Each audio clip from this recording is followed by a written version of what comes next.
Hi guys, welcome to Level Up with FSL Episode 1. Today's topic is about how to record your games. I am your first ever guest for this episode. My name is Donut. I am a Valorant caster and as well as a team manager for CSS White. The importance of VODs, or doing video on demand, is very important specifically for teams and individuals trying to level up their gameplay. So two ways that you can actually use your VODs is number one, to improve on your individual skill. So if you don't know how to pre-aim, you don't know how to fix your crosshair, or for those who already know how to play, to know what you could have done better in a clutch situation, in a 1v4, then this is the perfect way to do and review yourself. And the second is reviewing team strategies. A lot of pro teams actually use this to review their own gameplay for their scrimmages or their actual tournaments. Vital to fixing mistakes, this is also a way to be more aware of their surroundings, where their teammates are, and what could have been better for that round to be won. I used to be a professor, so I'll try my best to teach you the ways on how to record your VOD. The great thing about today is you have a lot of apps and software available to you thanks to technology. Some are third-party streaming software. Number one would be Open Broadcast Source, or OBS. Or some actually use OBS Streamlabs. You also have streaming platforms available to you, so you can use YouTube privately or maybe stream on your Twitch. And then the third is recording. This is really more for clips and highlights. So people use NVIDIA Shadowplay for NVIDIA graphic card users, and then Adrenaline recording for AMD users. But if you really want optimized VODs, then there's a lot of apps and software that you can use and download for your review. Number one would be Overwolf, and the plugin is called Outplayed. What it does is it captures your every game, and you can choose whether or not to record it. With Outplayed, it gives you highlights of your gameplay beyond your in-game match history. That's a great feature. And what's great about this is you can trim the whole recording to a timestamp and to a running time that you want. Another similar app that you can use is Medal, and what it does is it records, it edits, and also shares your Valorant gameplay to your friends.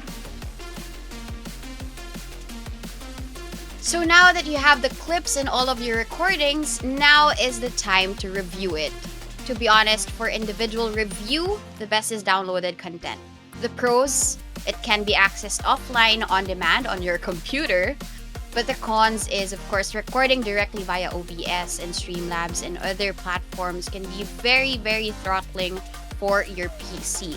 Storage is also a very challenging thing. So if you don't have enough storage on your computer, then probably you would want that Outplayed option.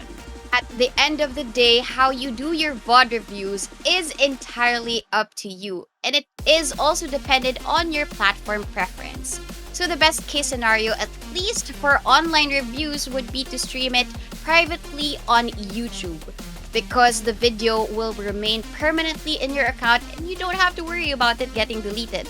While Twitch, you stream it privately and your VODs will expire about 30 days after it's been published. But the good thing about it is it doesn't take so much space from your computer and you can rewind immediately to check. And for offline review, I really have to make this recommendation. Outplayed by Overwolf is the bomb because you can do so much more with it. You can download your clips, record up to what running time that you want, and you can double down actually on it. You can review your plays and also build your highlight gameplays around it. I have 5 tips to share with you when doing your VOD reviews. VODs are best reviewed when the round is fresh, so it's good to actually review it right away. Second is taking notes about your mistakes and what you can improve on is okay.